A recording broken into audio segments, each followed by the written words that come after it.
Hello again. What a day. Been putting this monstrosity together. The chainsaw mill and getting the G660 going. The Farmertec G660. I've got to put these sunnies on because those lights are crazy bright. Sorry about the sunnies. I know, I look like an idiot and a wanker and a tool, but yeah, my eyes are very, very sensitive to synthetic light, very bright synthetic light, especially fluorescent light, which there aren't many of these days. They got rid of them all because I think people were going into epileptic seizures because of the frequency of the things. And that's probably one of the reasons why I wasn't crash hot at school, because at the high school that I was at, all the lights were fluorescent lights, and they were really, and they had heaps of them. They were really bright, and I just couldn't concentrate. That's my excuse. Now, what I'm going to do is going to go into a little bit of detail about, because I've watched quite a few videos about these chainsaw mills, and virtually all of them, all they do is show them using it, saying, yeah, this is how you use it, blah blah blah. Well, I've got I put it together and put it on the saw, and because I also got, can you see that? Yeah, you can. I also got the oiler kit for the end of the bar. There's a tutorial video. If you go, because I bought this unit. It's a Chinese copy of the Granbergs, and a fraction of the price, and an exact copy of it. I've watched quite a few of the Granbergs videos, and their mill is, so I don't know whether the Granbergs is getting it made in China and the Chinese just copied it, or just bought a Granbergs and copied it. But so there's a company called Jono and Jono in Victoria who sell these. They also sell, I think they also sell the what's it called, the Balmerags, I think, MTMs, or they sell some Chinese saws, but they sell these Chinese rip-off chainsaw mills now. So especially if you're here in Australia, you'll probably order it from Jono and Jono, or straight from China. It's probably easy to get it from Jono and Jono because it's pretty much the same price, and it's going to get to you a lot quicker. Now,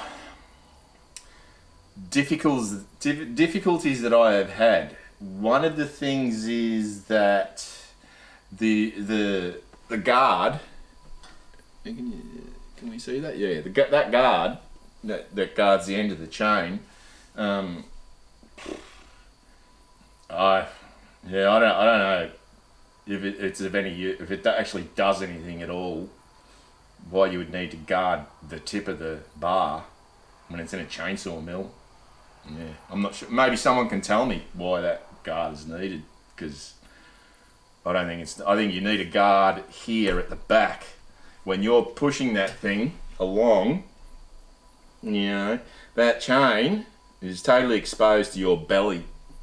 Now, if that chain broke and just whipped out, God knows, I'd hate to think what it'd do to you. It might just open you up like a zipper. I don't know, because I've been thinking about retrofitting some sort of flap, probably just a piece of rubber belting or something, a flap that just lifts up when you enter the log, because it's a bit scary for me.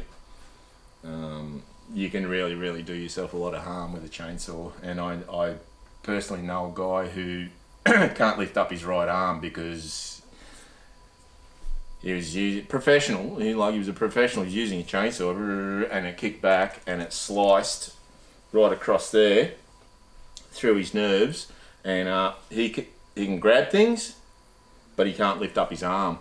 So Yeah, it's very, very easy. And also, oh, what's his name? Did you remember Turtle Man? Yeah. Live action. Yeah, well, he's actually a very, very intelligent guy. And the reason why he's got all teeth missing and shit is because apparently that was a chainsaw accident. So, I'd hate to even think of what happened to him. But apparently that was the case. Now, I'm just going to go into a few areas that you probably need to do or take notice of. But first of all, I'm drinking Theakston's Old Peculiar. Yeah, I know what you're thinking. How appropriate. Yeah, now let's have a taste. It's been a while since I had Old Peculiar.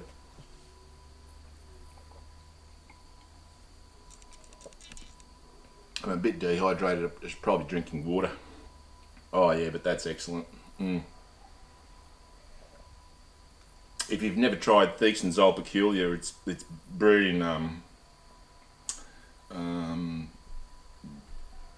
it's brewed in the north of England, and again, the British, they know how to make beer.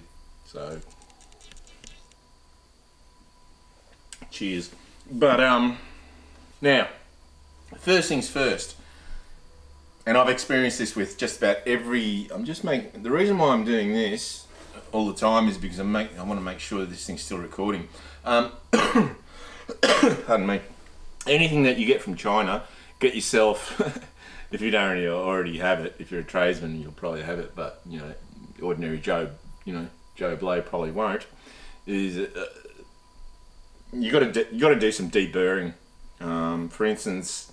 The pads on the clamps, in between the clamps that are welded to the either top and bottom clamp, they were just pieces of steel that had been sheared off. They hadn't been sawn or cut or laser cut. They were just in a went through shears and just sheared off, and so there was big burr on, there's just burrs everywhere. You just get yourself a grinder with a flap disc, because you don't want to be too aggressive, and just smooth everything out, all the edges and the surface, so it's nice and flat, because there were irregularities in it, and you want it to be nice and flat because that bar is super flat, so you want the pads to be flat.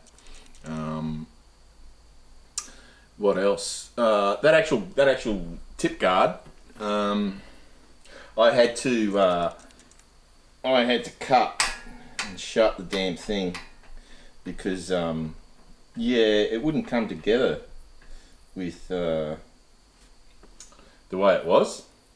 I'm probably wrong. It looks like it'll come together now, but I probably took too much off, but who cares? I don't think that guard does anything really. Let's see, what else? One thing that I did, and that I'm pretty finicky about. I mean, you've got a machine that's revving at over 12,000 RPM, and just shaking the crap out of everything, and yet there was not one spring washer on this thing. Okay. Yes, it does have nylox, but not everywhere. I mean, the bolts that hold the clamps, they had nothing. There's a static nut at the bottom in the four corners, and that's it. It was just a flat washer, bolt into a flat washer. You seriously think that's going to stay there and not get loose? I reckon what I'm going to do is, after each slab, I just go over it with spanners and sockets and torques, and just make sure everything's tight. Because, well, actually, this did not come, when I said nylox, this did not come with any nylox. This came with these weird ass, those things, these nuts, these big long nuts that, and no spring washers. Back to what I was saying before it stopped recording. This didn't come with nylox. It came with these weird ass nuts that I don't know, they reckon they were going to be all right with no spring washers.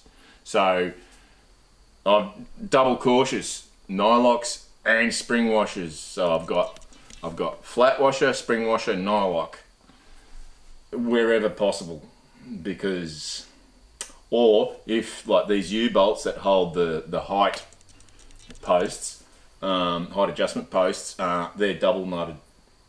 That's the only place where I haven't got nylox, and the clamps as well. But I've got you can't, because the nuts are captive underneath. They're welded on. I've got spring washers. Again, you know what? If this thing was just staying still, no vibrations, I couldn't give a rat's. But when you've got this thing rattling, you know, rattling away, it's going to come loose without nylox or spring washers, or both, which is what I'm utilising. Now, what was I going to say?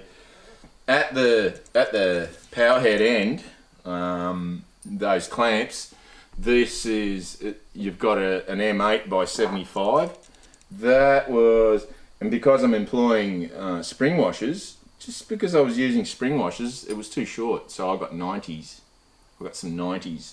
So my advice is get some nylox and spring washers, definitely. Let's see, what else? What else? Yeah, get yourself a flap disc and take all the sharp edges off. There's sharp edges everywhere. You're going to end up slicing yourself somewhere, especially on that tip guard. That was horrendous. Let's see. So I bought the oiler kit. That's from Jono and Jono as well. There's a tutorial. If you go to the Jono and Jono website and have a look at the oiler kit, there's actually a video. You don't actually see it. If you're just scrolling down, you don't see the video, but if you actually shove your cursor down in the middle of the page, it comes up. So it was really weird. I was looking for it and I couldn't find it anywhere, and then I realised they don't actually have. There isn't a window there. You don't see the window until you actually pull your cursor over it. Yeah. This oiling system, it's better than, it seems to work. Now the G660, so I'll go into the G660. The G660, the Farmertec G660, I started up for the first time today, and man, this thing is so easy to flood. I don't know whether, is that a still thing? The stills, all MS660s do that too, or what? But because I'm not used to, I've never dealt with a steel clone before, or steel clone before. Man, I had that thing flooded. I had fuel pissing out of the exhaust. I'm used to other chainsaws and I've never had that problem, but this thing just floods like crazy. Yeah, so really got to be careful. I haven't got footage of it running, but yeah, it ran fine. Yeah, it runs fine. The oiler was way up too high. Now, who was it? Brandon. I can't remember. There's a guy with a YouTube channel. What was his? Yeah, I can't remember. He's an American bloke. He was saying that he's had trouble with the oiler. It either oils too much or not enough, and yeah. So, but yeah, it runs fine. Now I have got it running on 35:1. I'm only using, these days I only use premium gasoline, petrol. You know, for the sake of saving a few cents, like it literally is a few cents, you're better off using the premium fuel. You're going to get better performance and probably better engine life. And I'm using the Husqvarna LX, what is it, LS Plus or whatever it is. It's the fully synthetic one. Everybody recommends it, and people say, oh, you know, it's expensive. Yeah, but hey, you know, a few dollars, and it'll probably save your engine. I don't know anyone who doesn't recommend fully synthetic if you can afford it. So yeah, that's what I'm using. Now, what else can I say? So, that's sort of, yeah, these wing nuts that hold the bar, this bar, which you can just push on it, that's what it's for. Yeah, they just came totally loose, so I'm going to have to spring washer them too. I mean, I'm going to have to pack them and spring wash them because they just came loose. Not surprising. That's, you know, with the thing was running in total. I think, you know, it was probably running like maybe, I don't know, 20 minutes all up. I had it running. I ran it twice. Once before I put it into the mill, and then after I had it in the mill, just to make sure that, you know, the clamps aren't pressing down or impinging somewhere or whatever. The one at tip end does a little bit, but because this is a mill for a 40. Pardon me, oh, pig. Jits praso. This mill can handle up to a 48, or so it says, up to a 48-inch bar.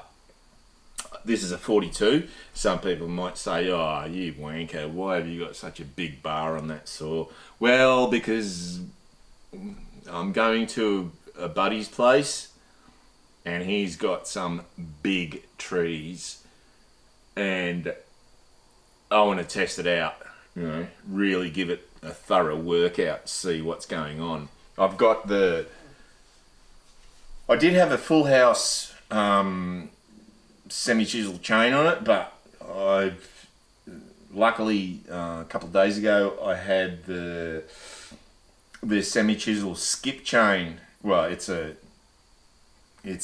ripping chain, specifically a rip chain, skip chain with semi-chisel. Is it semi-chisel? Yes, it's semi-chisel skip chain, which is supposed to be the rip chain, and at a very, very square blade angle, like probably less than 20 degrees. So it's going to be interesting to see how that goes. I will take the full house chain along just in case, because this is the only ripping chain I've got, so I really should get another one. But if it turns out that it cuts like crap, you know, what's the point of buying another one? Now, what can I say about this? What else can I say about the saw? Oh yeah, one thing that I changed on this one, and I intend to change, and I've already got it fitted on. This is a 56mm big bore cylinder pot for the build, the kit build saw. And I've been, a few people have said it, that the Chinese decompression valves are a bit dodgy, and that they can apparently at times come apart, and well, you can imagine what that would do to, you know, your piston and cylinder. Catastrophic. So they're not that much. So I stopped at the still dealer and ordered a couple of decompression valves, OEM still decompression valves, picked them up, and I've got it. I put it in this one, and so I've changed that. I mean, that's a cheap change. What else have I changed? That's about it, really. Yeah. Yeah, definitely my. As far as the oily kit is concerned, the cap on the oiler, you can just see that the cap on the oiler has had no grommet or anything, you know, and naturally it being a plastic, like I was saying, the oil kit, the bottle, the reservoir bottle, it's just plastic on plastic and it doesn't fit evenly, so luckily I found a big O-ring that fitted, so that can be, just for transportation. I mean, you know, when you're using it, you've got to take the cap off anyway, or loosen it right off so the oil can just drip out. Otherwise, you're going to have a vacuum and it's not going to come out. Now, what can I say about the oiler kit? Yeah, with that tutorial on Jono and Jono's website, so I'm giving Jono and Jono a plug. There you go. There you go, Jono and Jono, freebie. With that tutorial, yeah, just that guy who does the tutorial, he's a bit of a butcher. Take your time. You know what? If you don't have a drill press, then find someone who does and get it done properly, because he was just using a hand drill and not good. Yeah, I think he did that. I think it was done on purpose like that, so to show that any old Joe Schmo who didn't know squat about drilling or anything, you know, machine work, could how to do it. But you know, preferably put it in a drill press and start the hole small, and you got to get up to 8 millimeters, and just make sure you deburr the hole both sides, top and bottom. I will end up putting another hole on the other side of the bar, because you got to keep flipping the bar, otherwise it's not going to wear evenly, especially when you're milling, you know. Let's see, what can I say? That's about it, really. Now, with the actual attachment that goes on the bar, I've actually put a. Just stop recording. No, I've actually put a what's it called? A copper washer. Because copper you can compress, and I want that fit to be perfect. You don't want fibre or plastic or rubber or anything like that. I think copper's the way to go. So on the top, yeah. Also the hole that is perpendicular to the shaft. I think it was only like 1.5 millimeters, and actually in the tutorial the guy says, "Oh, just drill it out. You know, you won't be hurting it," which is a bit strange. I mean, why wouldn't they just make it bigger to start? I don't know if that tutorial. You know, you would think is the Jono and Jono get that made or made it or whatever, but why wouldn't you just get it made with a bigger hole? So I drilled that out to 2.5 mil, I think. Yeah, 2.5 mil. Just be careful not to go right through the damn thing, although we wouldn't really do it any harm. But yeah, so I did that. I drilled that hole out a little bit bigger. Let's see, what else? I'm just trying to remember. Yeah, get yourself an engineer's square, a nice fair size one, and when you fit it together, get everything square. Yeah, it pays to have everything square. It really does. I've seen, like, some of the people that I've seen using these things, and they lay these things down, and you got to be really. I mean, you're sliding this along, right? That bottom surface, you want that to be like butter, you know, super smooth, so you can just slide along. Because if you get it carved up, it's not going to be smooth going at all. Now, Jono and Jono, so they sell the rip-off Granberg saw. It's not a Granberg, it's a Chinese copy. They sell the oiler kit, and they also sell a 9-foot modular rail light, which is an exact copy of the Granbergs as well. So there you go, you get it. Yeah, it's pretty much an exact copy of the Granbergs. Again, with this thing, there were no spring washers. Some people would say, well, why do you need spring washers in something that's sitting still? Yeah, but you've got something that's vibrating like, I won't say it. Just vibrating the crap out of it, sliding along it. So you want to keep these rails nice and smooth. And, yeah, spring washers and, I've got spring washers and nylox wherever I can, because you know what, some people might say, you're just wasting money mucking around, you don't know what you're doing, whatever. But I can tell you right now that one activity that I do not want a catastrophic failure anywhere in is on a chainsaw mill, because if you have a catastrophic failure of that, there's somewhere it could be really catastrophic. So the two things that I advise: get a heap, replace all the nuts with nylock nuts if they don't already have them, and spring washers everywhere. Spring washers everywhere. All right, because spring washers work. They really do. You know, because you're going to be constantly, well, not necessarily constantly, but you need to adjust it. So you don't want to be Loctiting anything at all, because pretty much every nut, bolt, and wing nut you're going to be undoing and adjusting at some stage. So next time you're going to see this mill is actually when I'm milling. It's going to be a few days away, because today's Tuesday. I can't get up there until Saturday, because Friday I've got to do fire and first aid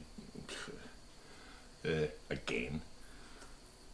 Yeah, so that's pretty much it. Yeah, get yourself a grinder with a flat disc and just take all the burrs off everything. Yeah, because these things come with burrs everywhere, eh? Anything Chinese, they just don't. They, to a degree, they did a bit of deburring, but it was sort of half-hearted. Just these guys are getting paid nothing, so they're probably getting paid by the unit, so they're just punching them out, eh? Oil there. Yeah, that's about it. So next time you'll see me with this thing anyway is when I'm milling with it. So see you later.